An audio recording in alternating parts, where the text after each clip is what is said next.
Well, it's time for the first and special edition of Food Chain for the year 2022. 2021 was very exciting, educating, and entertaining to say the least. 2022, we shall continue on the same road. My name is Prince Apia, and today we recap. I'll be joined by my colleague Emma Davis to look at stories we did in 2021. Emma, good to see you. Happy New Year. I hope the year has been good to you, right? Yes, Prince, indeed, it has been a great year. In 2021, we brought to you Food Chain, and the feedback has been great ever since. Our very first story was done by our very own Odilia Intiama, who is the head of Joy Business. And she did a story about how a young lady, together with her sister, used worms to produce feed for fish and poultry.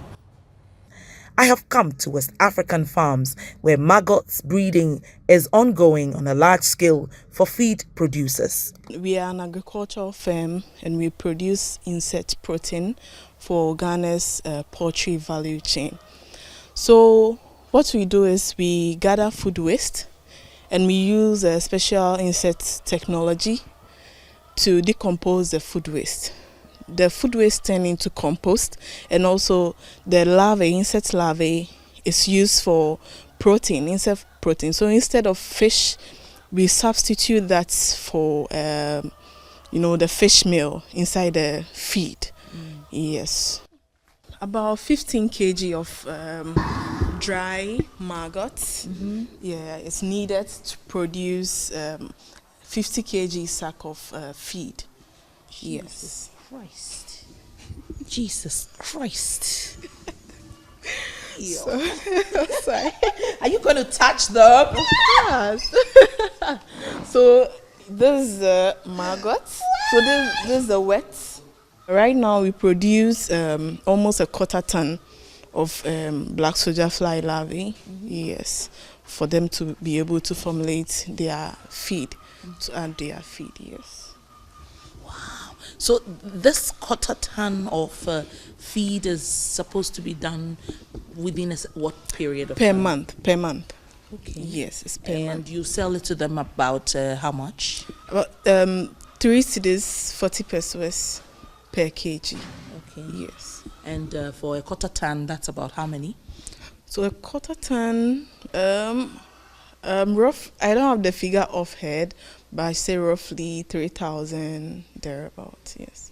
And that's worth all the time? Yes, it's worth it, because if we work harder and we produce at scale, we will make back our profit. It's a profitable business, but it is when it's at scale. So what we have here is the tray system. Yes, so we use the tray system. We have different kinds of system that it can be incorporated, but there's a system that is okay for us. That's simple. Eggs. So I'll show you the eggs there. So when they are eggs, they are very tiny. When they hatch at 5-day-old, we bring them here. So we have some organic waste, food waste that we prepare. We have proportions that we prepare in. Yes, to also give them the nutritional nutritional value that is needed for us to produce the feed. Where do you get this feed from? All right, so the malt is from Accra breweries, and also the liquid waste that we get is from Guinness, Ghana. And Akwaba to get some waste. That's the maize, the maize waste. So they bring it here, then we use it too. When they hatch, we bring them here. So during the 5-day-old, you can see they are very tiny. You see, they are very, very tiny here. So this is full of eggs that are breaking out? That have hatched. Okay. Yes, so they are very tiny. So when they are at this stage, we set up these trays. Then we transfer them into the tray. Yes, so when we transfer them into the tray, when they are on the 17th day, then we harvest them, because that's the required day that we have to harvest, because when they move from that day onwards, we have to leave them to turn back into flies. How did you come up with this idea and this technology, you together with the co-founder? All right, so we came up with this. My co-founder met a sister company in South Africa. So they met. The person introduced this to him. Then he told me. So as he told me, I was also working at a travel and tour company. I'm professionally, what's it called? A travel consultant. Yes. So when I was there, I was learning. I was going through. I was doing all sort of research, and also I saw it was a very good, business to go in. And also naturally, I like nature. Wow, that was a beautiful story, well told. But my first story looks at meat handling, how the meat we consume in our homes and pubs are handled by various slaughterhouses in the country. This family has brought this goat to be slaughtered. So the workers of this makeshift slaughterhouse will prepare for it. Berma will cut these used car ties in circular shapes. He will tie them with a wire, and together with some dry wood, he will set the fire for the roast. This is done for several minutes amidst thick smoke billowing in the area. Makeshift slaughterhouses are dotted around the country amid the environmental and health concerns anyways. So to understand how others do it, we head to a Ejiso where we meet pig farmer George J. He hangs a small weighing scale on this tree to give it the needed balance as he starts the process to slaughter some pigs for his customers.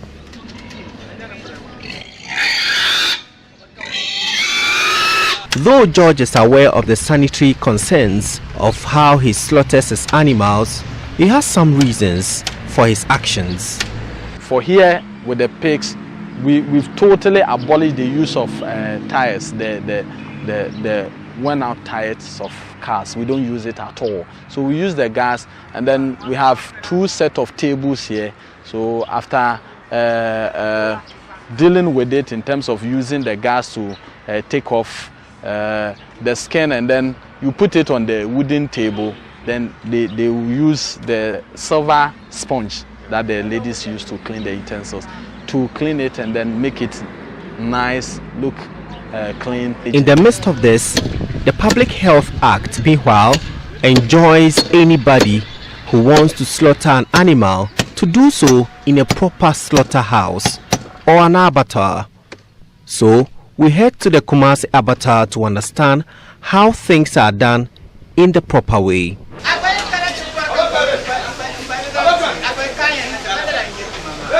Here, the animal is first inspected by a veterinary health officer who does the ante-mortem checks and passes it as wholesome if satisfied. The carcass is then hinged on some shackles and hooks where the flaying begins, which is to remove the skin to prevent contamination. Then debunking, which is to remove the tail and insert in the anus, meant to prevent contamination from a spillover from the intestines. They then continue peeling off the skin from the carcass. It then gets to the hide pulling station. At this point, the butchers split the chest area in order to access the vital organs. This is where the veterinary health officer inspects again and checks the organs before passing it as wholesome or not.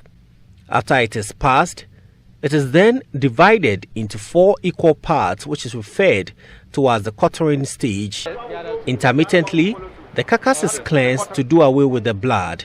The floor area of the abattoir is also washed with clean water, after which it goes to the cold room for temporary storage. So this is the cold room of the Kumasi Abattoir, currently around minus 10 degrees Celsius. And at this point in time, we realize that some persons are tagging the carcasses in here.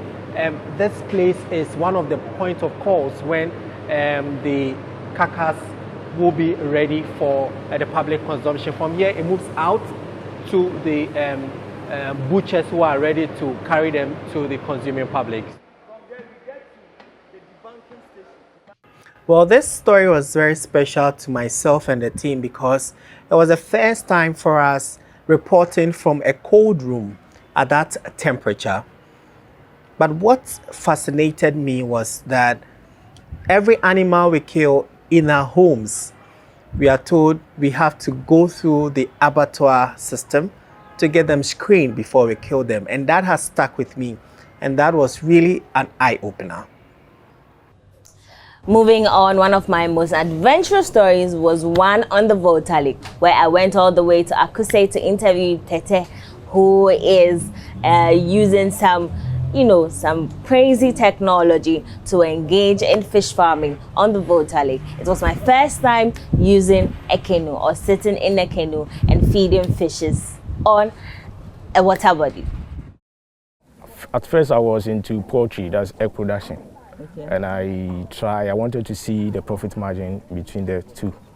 So I checked and then I see that the profit margin is almost the same. So I decided to come into fish farming. And then the fish farming is easier to sell your product. How much capital did you require to start this? For the beginning, I used 3,700 Ghana cedis to raise 1,000 fishes. That is at a place called Achavanya. That is where I test the waters, how the business it is. Okay. Would you say it's lucrative ever since you started this? Yes, the business is lucrative because as I started with the 3,000 Ghana cedis, at the end of 5th month, I harvested at the end of 5th month. At the end of 5th month, and then 5th month, I have about 50% of what I did. Because I didn't feed accordingly to what the fish need to take while I was trying. So after getting my 50%, and I got to know that the business is good. So you don't regret moving into fish farming? No, not at all.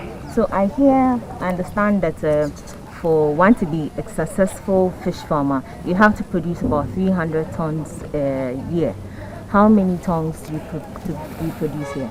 For now, I'm doing just 36 tons a year because I don't take capital any loan from anybody. Whatever I do is what I still invest. So mine is 36 tons because I'm thinking of getting to the tonnage people are talking about. We sometimes have mortality. Okay. And the mortality is high. So when you take loan from a bank and maybe a disaster comes, they open the dams and maybe your cages move and everything break down, it's going to be a cost for you. And as now, the mortality on the lake now is very high to this business. What do you mean by when the water changes? I don't understand. Please. When it rains, like this rainy season, when it rains, open gutters are linked to the lake. So different kind of things will enter into the water, and then the phase of the water will change. Unlike what you are looking right now, this is good.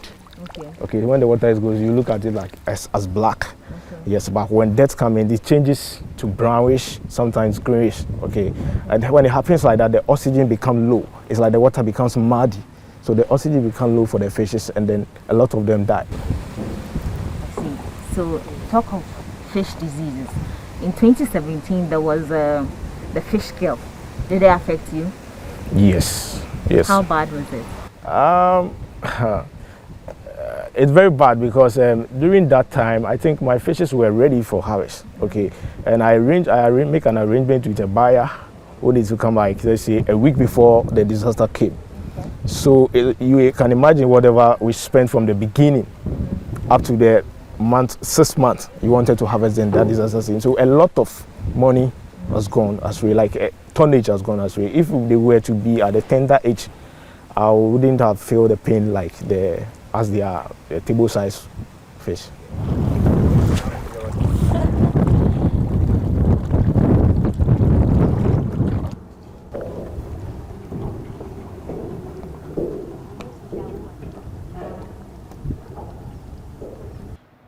So, Emma, how important is this story to you?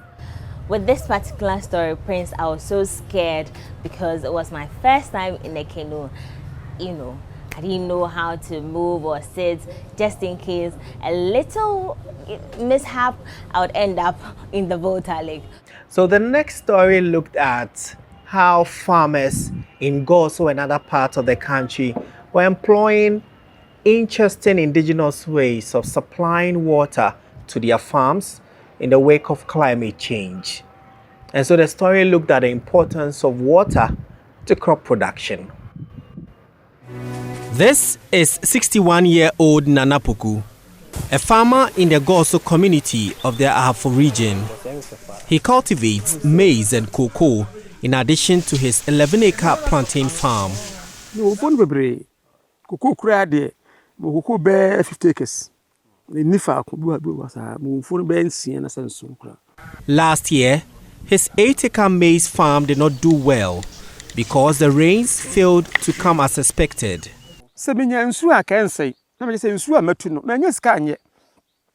Nti ebura meduaye no medua bro 8 acres me na me fa bade eduaye line and pegging na me sa man fertilizer man ammonia do se bro no pese pen nsu no jaito. Due to this experience, Nana Poku did not cultivate maize this year. He invested in his plantain production with the hope of raking in enough yields, but the rains are failing him again. A 8 acres no ebura me nya ni mu ye almost 15 bucks. Abro na anya ye. Me say dua se kan wan. Se kan kwa da mantwa bro no bi kura. That is Abna Lydia, a rice farmer at BMSO number 1, close to Mankranso in the Hafuano Southeast district of the Ashanti region.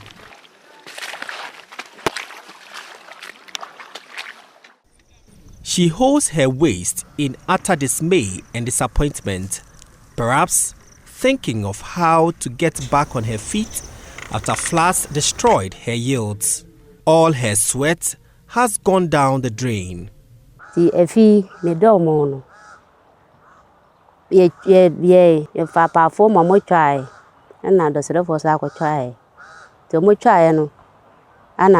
call the deche na sindi you packet. That and one son toya my deche. The call me call from horse me ko packet mon me call na so na yiri. Me here so ni sa moon so dance so na ko me hu de me ho. The me de sim say message samon ko me sim ko na so na da me ha. Dr. Maxwell Dako Asante is a rice breeder and senior research scientist at the Crops Research Institute of the Council for Scientific and Industrial Research. Rice loves water.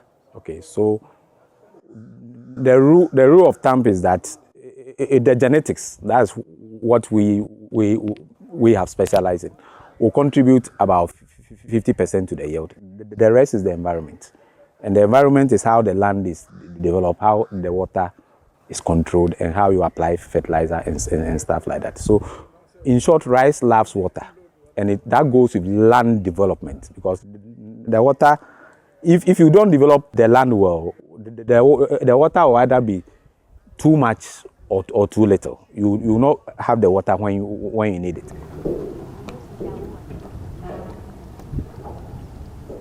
But moving on, my very last story that I'm very proud of, which had over 10,000 views on YouTube, was where I engaged some students who were engaged in farming activities for the Blue Skies competition.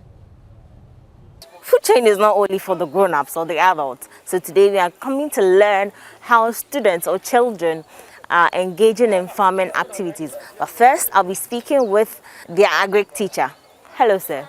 Welcome. Thank you, madam. How has it been for you teaching the kids? What do you think has been the impact on the children? Yes. Now they can know, they know how to sow carrots or plant carrots, how to water, how to thin out, how to stir. Yes, so they really brought a lot of impact into our children. Yes, that is the learners. Yes. Okay, so I read that before you plant carrot, you'd have to do some pre-season, which you'd have to plant some legumes or something. Did you do that here? No, we gave it ash. That's potash. Okay. Yes. Okay. That was the nutrient that we gave it. Is this farming practice helping you to practice some of the things you've learned in the classroom? Yes, madam. Okay, so share with me some of the things that you learned in the classroom that you're applying here. Through this farming practices, we have known the mulching, the irrigation and others, and even the weed control. Okay. Know how to control the weeds. Okay. How to stir the soil. Okay. For air to enter the soil. You see farming as a lucrative venture you'd want to, get into one day? Yes, possibly. We've even started backyard farms because of the passion that we have for this right here. So most of us have farms back at home. Hi, William. Yeah, hi. Have you ever tried this raw? No, please. But my colleagues have done it. And how did they describe the feeling? Oh, it's good. It's great. So why haven't you tried it? I don't like taking things raw. Okay, so you like the cook, like? Yes, please. I see. Why did you decide to partake in this whole farming activity? Taking part in that's agric science. It's a very great course. And as the nation right now, the backbone of the nation is agriculture. So cultivating garden eggs is one of the greatest economical support to the country. So we decided to cultivate garden eggs for this our year badge, so that we can also help our school take part in the Blue Sky competition.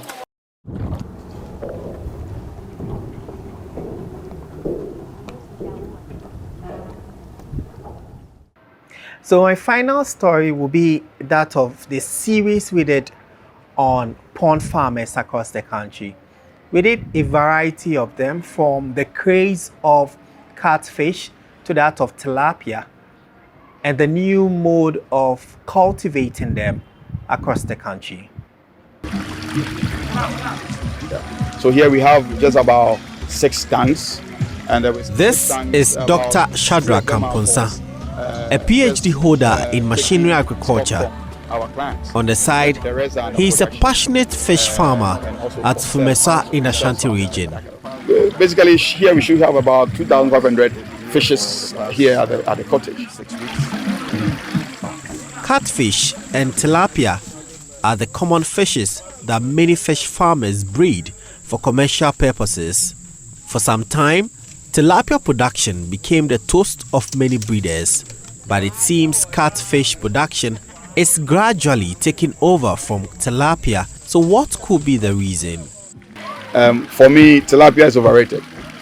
It is, because everyone talks about tilapia, but the truth of the matter is that if you taste the cottage catfish grilled, trust me, you become a disciple of catfish. It's about value addition, trying to do things different, trying to bring in variety. They grow faster and much bigger than catfish, tilapia, sorry. So I don't see why we want to waste so much time on. I'm not saying tilapia is bad. I know there are conservatives who always want to go for tilapia. It's good, but the gray area is where the money is. Trust me. If we taste catfish fillet, and no one tells you it's catfish, you never know. So there's a lot of potential. We can, the plan is that we should be able to, like I said, even with the government intervention, we could even set up a factory, a processing factory for catfish and even tilapia. Yeah. If we are doing sardines, we are importing sardines into the country. We can do, even much better products with catfish and tilapia in this country.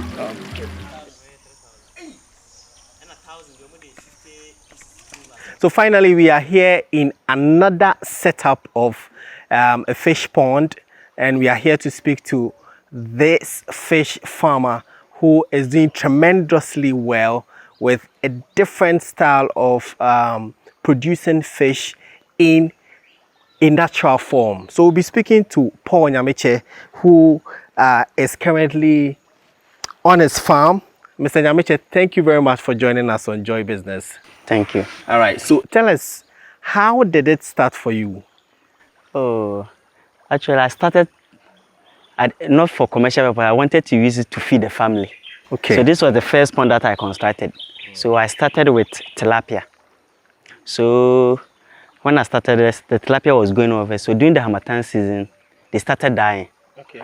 So I contacted the fishery people. So they came here and they said, okay, tilapia, one thing that they know is when we are doing it in the lake, those people are like Volta Lake and those, that's where you can even survive. Okay. But doing it in the pond at that time, sometimes it takes a year and there are a lot of problems. They like clean water. Tilapia like clean water. Fresh water. Yeah, so when the water get damaged a little, it becomes problems for them. So they advised me that why don't I move into catfish? Okay. Because that one is more profitable and they can survive any water. And so I just took all the tilapia off and I stuck in the catfish. After harvesting, I do the smoking myself, then I sell it. I send some to outside. I have customers, some in Cape Coast, some in Accra. So when after drying them, we send them to come and buy it. And you have some office that we supply them. Okay. And you know, catfish, when you smoke it, it's very expensive. Than the tilapia Yeah, now? tilapia. Yeah, catfish are very expensive. Wow. Because you can buy, when you smoke, like let's take 1 kg, 1 kg, or let's say 2 kg, the bigger ones. When you smoke them, you can sell it like, let's take 1.5 or 2 million when they are very big. Okay. When you smoke and they look very big. You can, because sometimes when you go to some of the restaurants, when you buy food and say you like catfish, and they put one on it. These pond farming stories are very exciting and very impactful because of the number of calls we keep receiving from people who are interested in pond farming because of the stories we told. All the types of pond farming, people keep calling us to understand how they can get involved and also start their own businesses through that means. And that is very exciting and good news for all of us here on Food Chain. We served you in 2021. We look forward to serving you again in 2022. Engage with us, tell us on our social media platforms what you'd want us to do in 2022, and we may consider your suggestions. Well, it has been an exciting recap of an edition here on Food Chain with us, and I hope you enjoyed same in your homes and offices. My name is Prince Apia, and I have been doing this with my colleague Emma Davis. Please do well to join us same time next week and follow the recap on Tuesdays 2:30 p.m. It's bye from us here.